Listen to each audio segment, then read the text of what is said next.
மாநில வன்னியர் சங்கத்தினுடைய தலைவர் ஐயா திரு பூத்தா அருள்மொழி அவர்களினுடைய இல்லத்தில் தான் நாம் இருக்கோம்.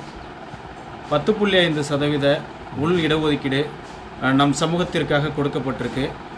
இது பிற சமூகங்கள் 115 சமூகங்கள் ஒன்றிணைந்து எதிர்க்கிறதா சொல்கிறாங்களே, இதோடைய பற்றி உங்களுடைய பார்வை என்ன ஐயா? ஒரு செயலை செய்யும் பொழுது அதற்கு எதிர்ப்புகள் வரதான் செய்யும். எதிர்ப்புகளை கண்டு மிரளுவதோ எதிர்ப்புகளுக்கு அஞ்சுவதோ சத்திரிய குணம் அல்ல. எத்தகைய எதிர்ப்பையும் சமாளித்து அந்த எதிர்ப்புகளுக்கு தகுந்த பதிலளித்து வெற்றி காணுவது தான் நம்முடைய லட்சியம். இப்பொழுது நாம் கேட்பது ஒன்றும் புதுமையானதல்ல. தமிழ்நாட்டிலே மிகப்பெரிய ஜாதியாக வன்னிய ஜாதி இருக்கிறது என்பது ஆங்கிலேயர் காலத்திலிருந்து ஒப்புக்கொள்ளப்பட்ட ஒரு உண்மை. 1857 1931 வரையில் ஒவ்வொரு 10 ஆண்டுக்கு ஒரு முறை ஜாதிவாரி கணக்கெடுப்பு என்பது எடுக்கப்பட்டு வந்தது. அப்படி எடுக்கப்பட்ட வந்த அந்த ஜாதிவாரி கணக்கெடுப்பு 1941 2வது சுதந்திர போரை, உலகப் போரை காரணம் காட்டி அந்த கணக்கெடுப்பு எடுக்காமல் விடப்பட்டது. அதன் பிறகு இந்தியா சுதந்திரம் அடைந்தவுடன் சாதியே இல்லை என்ற சாதனையை காங்கிரஸ்காரர்கள் செய்துவிட்டார்கள். ஆகையினால் உண்மை தன்மை என்ன? ஒவ்வொரு மாநிலத்திலும் எந்தெந்த சாதி எவ்வளவு இருக்கிறது என்பதை கணக்கெடுக்காமலேயே நம்முடைய சுதந்திர இந்தியா போய்கொண்டிருக்கிறது. மொத்தம் இந்த தமிழ்நாட்டிலே 300 சொச்சம் சாதிகள் இருப்பதாக கணக்கு சொல்கிறார்கள். அதிலே மைக்ரோஸ்கோப்பிங் கம்யூனிட்டி என்று கொஞ்சமாக இருக்கிற சாதியை மைக்ரோஸ்கோப்பிங் கம்யூனிட்டி என்று சொல்லுகிறார்கள். இப்படி எந்தெந்த ஜாதி எவ்வளவு இருக்கிறது என்ற வரையறைக்கு வந்தால்தான் நாம் ஒவ்வொருவரும் நம்முடைய உரிமை என்ன என்பதை கேட்பதற்கு சரியான ஒரு அடித்தளம் அமையும். ஆகவே 115 சாதிகள் எதிர்க்கின்றன என்பதற்காக இந்த கோரிக்கையிலிருந்து பின்வாங்க முடியாது, பின்வாங்கவும் முடியாது, பின்வாங்கக்கூடாது, பின்வாங்கவும் முடியாது. நிச்சயமாக. அடுத்து பார்த்தீங்கன்னாக்க 1980களிலிருந்து நீங்கள் ஐயா கூட இருக்கீங்க. அன்றைய உங்களுடைய போராட்டம் களம் அப்படிங்கிறது எப்படி ஐயா அமைஞ்சுது? போராட்ட களம் முதலிலே நான் வன்னியர் நலன், வன்னியர் சங்கம் என்ற நிலையிலே இல்லை. நான் சோஷலிஸ்டாக இருந்தேன். பின்பு காமராஜருடைய தொண்டராக இருந்தேன். 1975 காமராஜரின் மறைவுக்கு பிறகுதான் வேறு கட்சியிலே சேர வேண்டும் என்கின்ற ஒரு எண்ணத்தில் யார் ரியல் சோஷலிஸ்ட், யார் ரியல் பொலிட்டிக்கல் லீடர் என்று எங்களது குழு, ஒரு 10 பேருக்கு மேற்பட்ட படித்த இளைஞர்களின் குழு ஆய்வு செய்ததில் here is our leader, mister Ramadoss is our leader என்று நாங்கள் ஒரு முடிவுக்கு வந்துதான் இந்த சங்கத்திலே இணைந்தோம். இந்த சங்கத்தினுடைய நோக்கமே சாதியை சொல்லி உணர்வுகளை ஊட்டி சண்டை போடுவதல்ல. எத்தனை சாதிகள் எந்த இடத்திலே இருக்கின்றதோ அத்தனை சாதிகளும் ஒன்று சேர்ந்து தங்களுடைய ஊருக்காக, தங்களுடைய நாட்டுக்காக, நமது உரிமைக்காக போராட வேண்டும் என்பதுதான் நம்முடைய கோரிக்கை. இப்பொழுது கிராமங்களிலே பார்த்தால் ஒவ்வொரு கிராமத்திலும் துணி துவைக்கின்ற வண்ணார் இருக்கிறார், அல்லது முகசவரம் செய்கின்ற பரிகாரி என்று சொல்லக்கூடியவர்கள் இருக்கிறார்கள். கூலி வேலை செய்வதற்கான கீழ்த்தட்டு மக்கள் இருக்கிறார்கள். இவர்கள் எல்லோரும் இணைந்தது தான் ஒரு கிராமம். அந்த கிராமத்திலே ஒருவர் கூடாது, ஒருவர் தேவையில்லை என்று சொல்லுகின்ற நிலைமைகளே இன்றைய சமுதாயம் இல்லை. அப்படி செய்கிற போது எல்லோரையும் அரவணைக்கின்ற மனப்பான்மை எந்த கிராமத்தில் இருக்கிறதோ அந்த கிராமம் எந்த விதமான பதட்டமும் இல்லாமல் இருக்கிறது. ஆனால் எந்த கிராமத்திலே நாங்கள் உயர்ந்தவர்கள், அவர்களெல்லாம் தாழ்ந்தவர்கள் என்று சொல்லுகிற நிலைமை இருக்கிறதோ அங்கெல்லாம் மனக்கசப்புகள், கலவரங்கள் உருவாகி கொண்டிருக்கின்றன. ஆனால் நான் கேட்கிறேன், எனது வேலையை செய்து கொள்வதற்கு என்னால் முடியும். என்னுடைய வேலை அனைத்தையும் நானே பார்த்து கொள்வேன். எனக்கு மற்றவர்களின் தயவு தேவையில்லை என்று நிராகரிக்கக்கூடிய மனிதன் இந்த நாட்டிலே எங்காவது ஒரு மூலையில் இருக்கிறானா? அடுத்தவனுடைய துணை வேண்டும், அடுத்தவனுடைய உதவி வேண்டும் என்று சொல்லக்கூடிய சோம்பேறிகள் வாழுகிற நாடு. ஒரு மிருகம் தன்னுடைய உணவை தானே தயாரித்துக் கொள்கிறது, தன்னுடைய எதிரிகளை தானே பார்த்து கொள்கிறது. அதனுடைய வேலை சாப்பிடுவதும் நன்றாக வாழ்வதும் என்பது மட்டுமே தன்னுடைய குறிக்கோளாக கொண்டிருக்கிறது. ஆனால் மனிதன் தான் சாப்பிடுவதும் தன்னை பாதுகாப்பு கொள்வதும் மட்டும் தன்னுடைய வேலை அல்ல. இந்த நாட்டையே ஆள வேண்டும், இந்த சமுதாயத்தில் இருக்கின்றவனெல்லாம் நம்மை வணங்க வேண்டும் என்று அவனுடைய கோரிக்கைகள் வருவதனாலே தான் அவன் அடக்குமுறைக்கு தன்னை தயார்படுத்திக் கொள்கிறான். அந்த அடக்குமுறையாளனாக மாறுகிற போது அவன் மனிதத்தன்மையை கூட விட்டு விடுகிறான். ஆகவே மனிதம் என்பது புனிதமானது. ஒரு மனிதன், ஒரு மிருகம் எதை கண்டும் அஞ்சாமல் ஓடும், விரட்டினால் ஓடும், கட்டி போட்டால் இருக்கும். ஆனால் மனிதன் தனக்குத்தானே கட்டி போட்டப்பட்டவனாக இருக்கிறான்.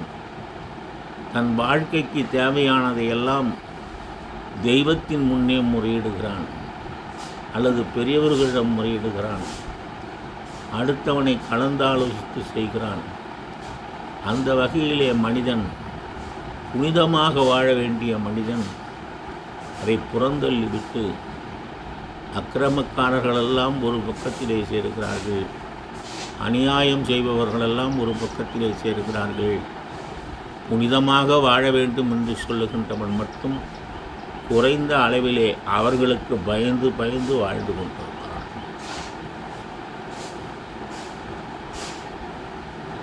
அடுத்த கேள்வி போனாங்க. வன்னியர்களினுடைய முன்னேற்றத்திற்காக மருத்துவர் ஐயா, நீங்கள் உட்பட பலரும் அந்த காலத்திலேருந்தே போராடிட்டு இருக்கீங்க. ஏறத்தாழ ஒரு 41 ஆண்டு காலமாக இந்த 10.5% உள் ஒதுக்கீடு அப்படிங்கிறது இன்றைக்கி பல தலைவர்கள் நாங்கள் தான் இதை வாங்கணும், நாங்கள் தான் அதை வாங்கணும், டாக்டர் ஐயா அதை வாங்கலைன்னு சொல்லிட்டு ஒரு பிம்பத்தை மக்களிடத்தில் உருவாக்கிட்டு இருக்காங்க இல்லைங்களா? அதை பற்றின ஒரு தெளிவு நம்ம மக்களுக்கு தேவை. அது பொதுவாக ஒரு பண்டம் கிடைத்தால், ஒரு பொருள் கிடைத்தால், இந்த பொருளை கொண்டு வந்தது நான் தான் என்று சொல்லுகிற பழக்கம் மனித குலத்திலே அதிகம் உண்டு. இதை நான் தான் செய்தேன், இது என்னால் தான் வந்தது. இதே ஒரு குற்றம் நடந்தால் அதற்கு யார் பொறுப்பு என்று சொன்னால் நான் இல்லை, எனக்கு தெரியாது. இப்படி சொல்லுகிற ஒரு போக்கு மனித குலத்திலே எல்லோரிடத்திலும் இருக்கிறது. இந்த மலிவான சிந்தனையிலே தான் அவர்கள் நாங்கள் தான் கொண்டு வந்தோம், நாங்கள் தான் போராடினோம் என்று சொல்கிறார்கள். உண்மை என்னவென்றால், காங்கிரஸ் கட்சி உருவாவதற்கு 10 ஆண்டுகளுக்கு முன்பு 1875 வன்னிய மக்களுக்கான ஒரு இயக்கம் வேண்டும் என்று சொல்லி வன்னிய குல சத்திரிய மகா சங்கம் என்பது உருவானது. அது ஏழை எளிய மக்களாக இருக்கக்கூடிய, உழைக்கின்ற மக்களாக இருக்கக்கூடிய இவர்களுக்கு படிப்பறிவு மட்டும் இருந்தால் அந்த படிப்பறிவின் மூலமாக இந்த சமுதாயத்திலே மிகப்பெரிய வெற்றியை பெற முடியும் என்று நம்பியது. அதனாலே வன்னியகுல சத்திரிய சங்கம் ஆங்காங்கே டெஸ்ட்டுகளை அமைத்து கல்வி நிலையங்களை உருவாக்கியது. அது காலப்போக்கிலே அந்த சத்திரிய சங்கம் இந்த அரசியல் விளைவின் காரணமாக அதிலே சிலர் புகுந்து அந்த சொத்துக்களை தன்னுடையதாக தன்னுடைய பாரம்பரிய சொத்துக்களாக பாவித்ததனுடைய விளைவு வன்னியகுல சத்திரிய சங்கத்தினுடைய எண்ணம் ஈட வராமல் போனது. அந்த சொத்துக்கள் எல்லாம் நாசமாகி போனது. இன்றைக்கு கூட வன்னியகுல சத்திரியர் சங்கத்தினுடைய சொத்துக்கள் எங்கெங்கோ எவையவனும் அனுபவிக்கிறான். அது பொதுநலத்துக்காக பயன்படுத்தப்படவில்லை.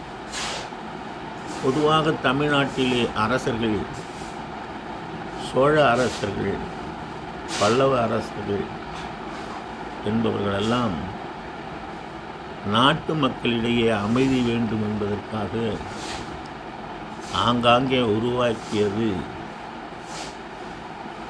பஜனை மடங்களை தான் உருவாக்கினார். தேவாரம், திருவாசகம் போன்ற பஜனை பாடல்களை பாடுவது. அதன் மூலம் காலை நேரத்திலே எல்லோரும் குளித்து விட்டு அந்த இடத்திலே ஒன்று சேருவது.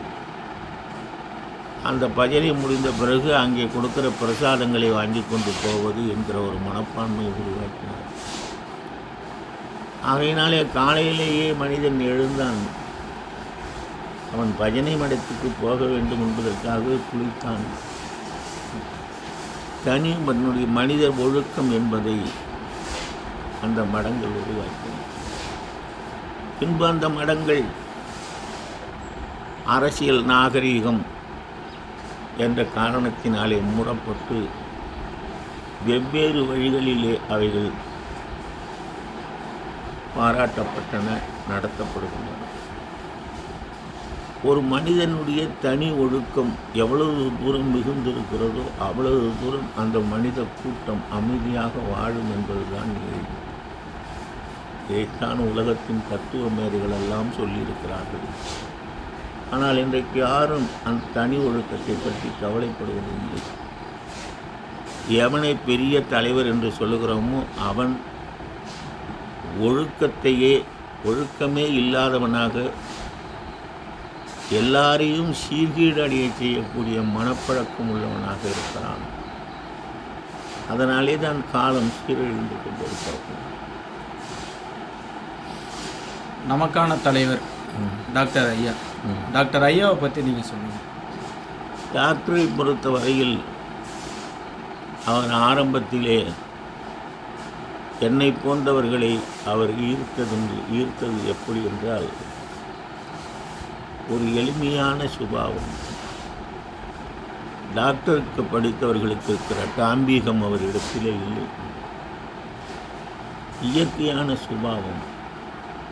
நான் காமராஜரை தலைவராக ஏற்று வந்தவன் என்பதனாலே காமராஜரிடம் கண்ட எளிமையை இவரிடம் பார்த்தேன். காமராஜரிடம் இருந்த யதார்த்தமான கிராமப்புற பேச்சு இவரிடத்தில் இருந்ததை பார்த்தேன். ஆகையினாலே ராமதாஸ் ஒரு நல்ல தலைவர், அவர் நல்ல தலைவராக ஜொலிப்பார் என்று நினைத்து அவர் பின்னினார். 10.5% உள் ஒதுக்கீடு கொடுத்துருக்காங்க. இதை நம் இளைஞர்கள் எப்படி பயன்படுத்திக்கணும்? இது புத்திசாலித்தனமாக பயன்படுத்த வேண்டும். 10.5% கொடுத்துருக்குறாங்க. நாம் கேட்டது 20%. 10.5% தான் நமக்கு கிடைச்சிருக்கு. ஆகையினால இது ராமதாஸுக்கு தோல்வி, வன்னியர்களுக்கு தோல்வி என்று நினைக்கின்றவனை விட முட்டாள்கள் யாரும் இல்லை.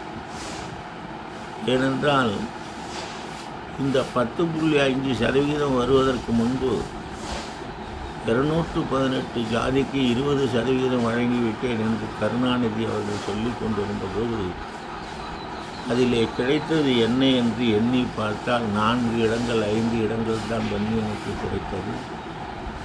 அதுவும் வன்னியனுக்கு கொடுக்க வேண்டும் என்று அந்த இடத்திலே இருக்கின்றவன் சொல்ல முடியாது. ஆனால் இன்றைக்கு 10.5% என்று வந்திருக்கிற போது 100 இடம் காலியாக இருக்கிறது என்றால் அதிலே 10.5% என்றால் 0.5% மனிதன் வர முடியாது. ஆகினால 11 பேர் கிடைக்கும். ஒரு எஸ்பியில் தேர்ந்தெடுக்கிறாங்கன்னா அங்கே 11 எஸ்பி கிடைப்பான், 11 பேர் செக்ரட்டரியாக கிடைப்பான், 11 பேர் சான்சலர் கல்லூரி பேராசிரியர்கள் கிடைப்பான். இந்த 11 பேரும் அதே ஜாதி உணர்வோடு செயல்பட்டானே ஆனால் அவன் இன்னும் 11 பேரை சேர்க்க முடியும். இப்படியாக செயல்படுகிற போது ஒரு 4 வருடங்களிலே போராட்டமே இல்லாமல் நாம் அந்த 20% இடஒதுக்கீடை பெற முடியும். இதை புத்திசாலித்தனமாக உணராமல் வெறும் வீடியோவிலும் மற்ற கேளிக்கைகளிலும் ஈடுபடுகின்ற நம்முடைய இளைஞர்கள் கூட்டம் பொறுப்பட்டு இருந்தால் அது முடியாது. ஆகையினால் ராமதாஸ் கொடுத்திருக்கிற இந்த 10.5% அடிப்படையாக கொண்டு 20%, 30% பெற வேண்டும் என்ற மேலான நோக்கத்தோடு இளைஞர்கள் வர வேண்டும். இப்படி வந்தால்தான் வன்னியர்கள் இளைஞர்களுக்கு எது மாதிரியான கல்வியை வரும் காலங்களில் முன்னெடுக்கலாம், எந்த மாதிரியான துறைகளில் அவங்கள ஈடுபடுத்திக்கலாம் ஐயா? இது இன்றைக்கு காலம் நிரூபித்திருக்கிற உண்மையை நீங்கள் பார்க்கலாம். இப்படிப்பட்டதைத்தான் தேர்ந்தெடுக்க வேண்டும் என்று இல்லை. படிக்கிறான், படித்தவன் ஊரை சுற்றுகிறான், படித்ததுக்கு தகுந்த வேலை இல்லை என்று அதுக்கு காரணம் சொல்லுகிறான். இன்றைக்கு தமிழ்நாட்டிலே இருக்கக்கூடிய அரசாங்க வேலைகளிலே எவ்வளவு பேர் வேலைக்கு போக முடியும்? ஒரு 10% பேர் கூட வேலைக்கு போக முடியாது தமிழ்நாட்டினுடைய. அப்படி இருக்கிற போது வேலைக்கு போக வேண்டும் என்ற எண்ணத்தை கைவிட்டுவிட்டு மற்ற வழிகளிலே தனக்கு தெரிந்த தொழில், தனக்கு தெரிந்த ஆராய்ச்சி, தனக்கு தெரிந்த புவியியல் நுட்பம், இன்னும் பொறியியல் கண்ணோட்டம் இதிலெல்லாம் புகுந்து சம்பாதிக்க வேண்டும் என்று நினைத்தால்தான் இந்த மக்கள் முன்னேற முடியும். அந்த நினைப்புக்கு ஏற்றவாறு இளைய சமுதாயம் வர வேண்டும், ஒத்துழைக்க வேண்டும். இளைய சமுதாயம் என்ன செய்ய வேண்டும் என்பதை சொல்வதற்கு நிறைய தலைவர்கள் இருக்கிறார்கள். அந்த தலைவர்கள் சொல்லுகின்ற வகையிலே அவர்கள் ஒத்துழைக்க வேண்டும். படித்த படிப்பை பயன்படுத்தி கொள்ள வேண்டிய ஒரு மனப்பான்மை வந்தால்தான் முன்னேற முடியும். படிப்பதற்கே வாய்ப்பில்லை, படிப்பதற்கு விளக்கு கூட இல்லை. அப்படிப்பட்ட நிலையிலே ஒரு சுப்பிரமணிய ஐயர் தெரு விளக்கிலே படித்து வழக்கறிஞராகி உயர்நீதிமன்றத்தினுடைய நீதிபதியாக கூட இருந்தார். இப்படி படிப்பதற்காக ஒவ்வொருவரும் மிகவும் சிரமப்பட்ட கதைகளை எல்லாம் நாம் மறந்து விடுகிறோம், மற்ற கதைகளை கேட்கிறோம். மகாகவி சுப்பிரமணிய பாரதி புதுவையிலே தங்கியிருந்த போது அவருக்கு ஒரு நண்பர் இருந்தார். அவர் பேர் சோமசுந்தர பாரதி. இந்த சோமு பாரதியும் சுப்பு பாரதியும் தமிழ் படிப்பதற்காக கோயில்களில் இருக்கிற சிலைகளுக்கு பின்னே மறைந்திருந்து படித்தார்களாம். ஏனென்றால் தமிழ் படித்தால் அடி உறுதி என்று சொல்லுகிற நிலை அன்றைக்கு பாண்டிச்சேரியில் இருந்தது. அதற்காக சோமு பாரதியும் சுப்பு பாரதியும் கோயில்களில் இருக்கிற சிறைகளுக்கு இடையே பதுங்கியிருந்து படித்தார்கள் என்று சொல்ல கேட்டிருக்கிறோம். இப்படி படித்தவர்கள் படிக்கின்ற அறிவை விட கேட்கின்ற அறிவை கொண்டு மேதையானவர்களெல்லாம் இந்த நாட்டிலே இருந்து. 3வது மட்டுமே படித்த கிருபானந்த வாரியார் மிகப்பெரிய பட்டதாரிகளெல்லாம் மயங்கி நிற்கின்ற அளவிற்கு, சொக்கி நிற்கின்ற அளவிற்கு 3 மணி நேரம் 4 மணி நேரம் சொற்பொழிவாற்றியவர். திருக்குறளை எழுதிய திருவள்ளுவர் என்ன படித்தார் என்றே தெரியாது. இன்றைக்கு ராமலிங்க அடிகளார் ஒருமையுடன் எனது திருமலரடி நினைக்கின்ற உத்தமர்தம் உறவு வேண்டும் என்று சொன்ன ராமலிங்க அடிகளார் அவர் 5வது வகுப்பு 6வது வகுப்பு கூட படித்திருக்க மாட்டார். தன் தமையனார் செய்த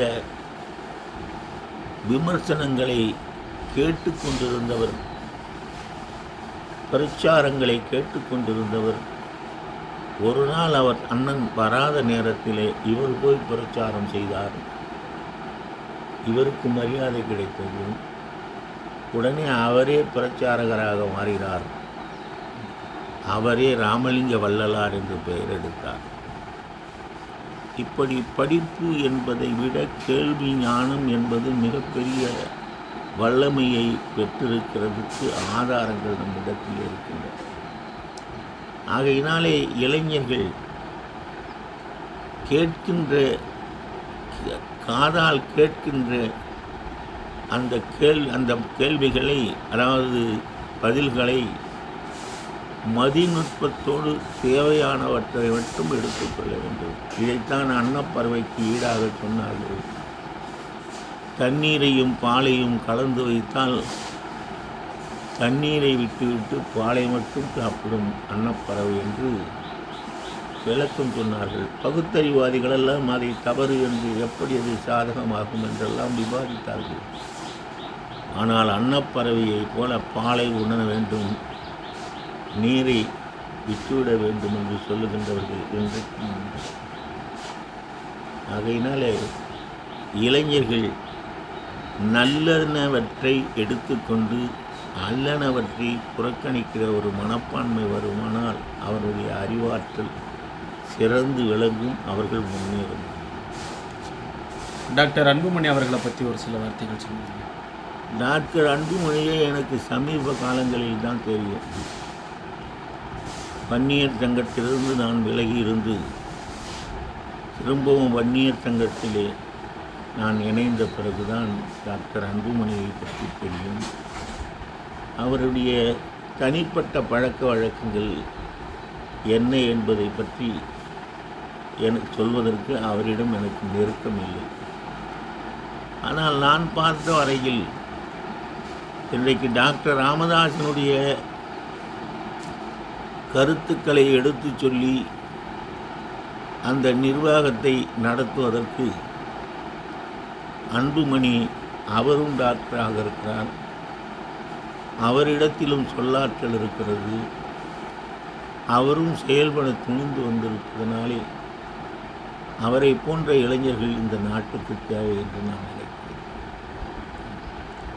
எளிமை அப்படிங்கிறது உங்களுக்கு ரொம்ப பிடிக்கும்னு சொல்லிட்டு நான் நிறைய இடத்துல நாங்கள் கேள்விப்பட்டிருக்கோம். எப்படி ஒரு மாநில வன்னியர் சங்கத்தினுடைய தலைவர், ஆரம்ப காலகட்டத்தில் வன்னியர் சங்க போராளி, தொடர் பாரம்பரியமான ஒரு குடும்பத்தில் பிறந்த நீங்கள், இந்த எளிமை உங்களுக்கு எந்த அளவுக்கு பிடிக்கும்? எளிமைதான் மனிதனுக்கு தேவை. அது பிடிக்குமா பிடிக்காதாங்கிறது இல்லை. இயல்பாகவே ஒரு மனிதன் எளிமையாக நடந்து செல்லலாம். இப்போ நீங்களே கேட்டீர்கள், ஆரம்ப காலத்திலே இது மாதிரியான வாய்ப்பு வசதிகள் இல்லாத நேரத்தில் எளிமையாக நடந்து தான் போகணும், எளிமையாக நண்பர்களை சேர்த்து கொண்டு தான் போகணும். ஏன் அதே பழக்கத்தை கடைபிடிக்கக்கூடாது என்பது தான் நான் கேட்கிற கேள்வி. இன்றைக்கு ஒரு பிரதம மந்திரி வருகிறார், அவருக்கு தனி விமானம். பிரதம மந்திரியை பார்த்துவிட்டு எல்லா தலைவர்களும் தனி விமானத்தில் செல்வதை பழக்கமாக கொண்டிருக்கிறார்கள். இந்த தனி விமானத்தில் செல்வதிலே எவ்வளவு செலவு, எவ்வளவு பொருள் செலவு, எவ்வளவு எரிபொருள் செலவு. ஏன் அதை பொது விமானத்திலே மக்களோடு மக்களாக சேர்ந்து பயணம் செய்தால் அதில் என்ன தவறு? இந்திய சுதந்திர போராட்டத்தை வாங்கி தந்த காந்தியடிகளே அயல் நாட்டிலே பயணம் செய்தபோது எல்லா மக்களும் அமர்ந்து செல்லுகின்ற ரயில் பெட்டியிலே சென்றார் என்பதற்காக ஒரு வெள்ளைக்காரன் ஆணவத்தோடு, இது எங்களுக்காக ஒதுக்கப்பட்ட பெட்டியில் நீ யாரடா வருவதற்கு என்று அவரை உதைத்து தள்ளி அப்படி உதைத்து தள்ளப்பட்டதாலே தன்னுடைய பல் உடைந்து போய் அந்த பொக்கை வாயோடையே கடைசி வரையிலே திரிந்தார் என்று நாம் வரலாற்றை பார்க்கிறோம். அப்போது எளிமையாக போகிறதுனால என்ன பெரிய பாதிப்பு? அவருக்கு என்ன பாதிப்பு? அவர் கீழே விழுந்து பல்லும் போய் அந்த பொக்கை வாயோடையே இந்த உலகத்தை சுற்றி வருகிற போது மகாத்மா என்ற பெயரோடு தான் வந்தாரே தவிர அவர் சீரழிக்கப்பட்டவராக, திறமை குன்றியவராக எவரும் நினைக்கவில்லை. அதனால் எளிமை ஒரு நல்ல திறமையை கொடுக்கிறது, மகிமையை கொடுக்கிறது. இன்னும் சொல்ல போனால் இயற்கையே எளிமையைத்தான் விரும்புகிறது. இந்த நாட்டில் இருக்கிற எல்லா மிருகங்களும் ஒருவேளை உணவு உண்டால் போதும்.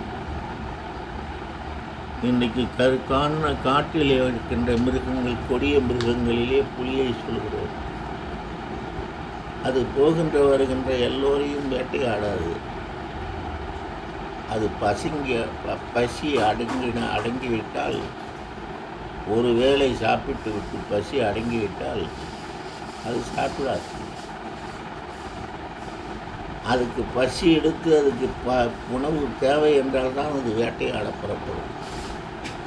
இதற்கு ஒரு உதாரணம், இன்றைக்கு நம்முடைய மிருகக்காட்சி சாலையிலே நாம் பார்த்தால், அந்த மிருகக்காட்சி சாலையிலே இருக்கின்ற எல்லா பறவைகளுக்கும் எல்லா மிருகங்களுக்கும் ஒருவேளை உணவு தான் கொடுப்பார்.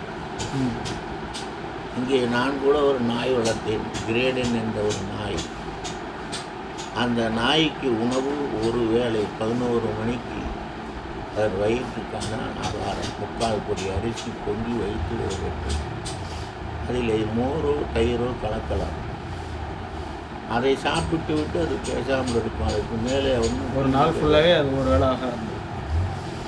அப்போ இந்த நாட்டில் இருக்கிற எல்லாருக்குமே ஒருவேளை உணவு போதும் என்றால் மனிதனுக்கும் ஒருவேளை போதும் தானே? மனிதனுக்கும் ஒருவேளை போதும் தான். அவன் அரிசியை நாடி அலைகிறான், அதற்காக அகம்பாவத்தில் திரிகிறான். மனிதன் நோக்கத்தை உணரவில்லை. அந்த மனித நோக்கத்திற்கு ஏற்ற வகையிலே செயல்படவில்லை. மனித ஒழுக்கத்தை அவன் புரிந்துள்ளான். தமிழக அரசினுடைய செயல்பாடு, நிலைப்பாடு, அதை பற்றி உங்களுடைய கருத்து? இன்றைக்கு அரசாங்கமே இல்லை என்பது என்னுடைய நிலை. மக்களை காக்கக்கூடிய அரசாங்கம், அந்த மக்களுக்காக எல்லாவற்றையும் செய்து தருகின்ற அரசாங்கம் இன்றைக்கு இல்லை. அரசாங்கத்தில் இருக்கிற அதிகாரிகளாக இருந்தாலும், அரசாங்கத்தில் இருக்கிற மற்ற அரசியல்வாதிகளாக இருந்தாலும், தனக்கென்ன தேவை என்பதை பார்த்து அதை சேகரித்துக் கொள்கிற சுயநலவாதிகளாக இருக்கிறார்களே தவிர பொதுமக்களுக்கு சேவை செய்கின்ற அளவிற்கு புத்திசாலித்தனம் அவரிடத்தில். ஆகையினால் இந்த அரசு என்ன செய்யும் என்று பார்க்க முடியாது. இப்போ அரசியலில் இருக்கக்கூடியவர்களுடைய நோக்கம் பூரா ஒரு வருடத்திற்கு முன்பிருந்தே தேர்தல் என்று பேச ஆரம்பிக்கிறார். இந்த சட்டமன்ற தேர்தலை ஒரு வருடத்துக்கு முன்பிருந்தே தேர்தல் கூட்டணி என்று பேச ஆரம்பித்து விட்டார். கூட்டணி முடிந்தவதும் இடம் போதாது என்றான். இடம் கொடுத்ததுக்கு பிறகு அதில் பாதி கூட இவன் ஜெயிக்கலை, அதில் கொஞ்சம்தான் இவன் ஜெயித்தான். ஜெயித்த பிறகு இன்னமும் சொல்லுகிறான், நான் தான் பலமான கட்சி என்று இன்னமும் சொல்லுகிறான். அப்போ இந்த கேலிக்கூத்தை என்னவென்று சொல்வது? அரசியல் என்பது எதற்காக? ஒரு மனித கூட்டத்தினுடைய நலனை பார்ப்பதற்காக, பராமரிப்பதற்காக, அவன் இருக்கிற பிராந்தியத்தை சரியான முறையிலே நடத்தி செல்வதற்காக, அவனுக்காக உணவு, இன்னும் அவனுடைய பாதுகாப்பு, இவற்றையெல்லாம் செய்வதற்காகத்தானே அரசாங்கம். அதை செய்யவில்லையே. இங்கிலீஷ்காரன் காலத்து அடக்குமுறை தானே இன்றைக்கும் போலீஸ்காரர்களால் நடத்தப்படுகிறது. அந்த காலத்திலே போலீஸ் அடித்தான், உதைத்தான், கையை முறித்தான் என்று சொல்லுகிற அதே செயல்கள் தானே இன்றைக்கும் நடக்கிறது. அப்படி என்ன அரசாங்கம்? நிறைவு மாநில வன்னியர் சங்கத்தினுடைய தலைவர் மதிப்பிற்குரிய ஐயா திரு பூத்தா அருள்மொழி அவர்களினுடைய மேலான கருத்துக்களை நம்மிடையே பகிர்ந்து கொண்டார். ஐயா அவர்களுக்கு தங்களினுடைய நன்றியினை தெரிவித்துக் கொள்கின்றேன். நன்றி.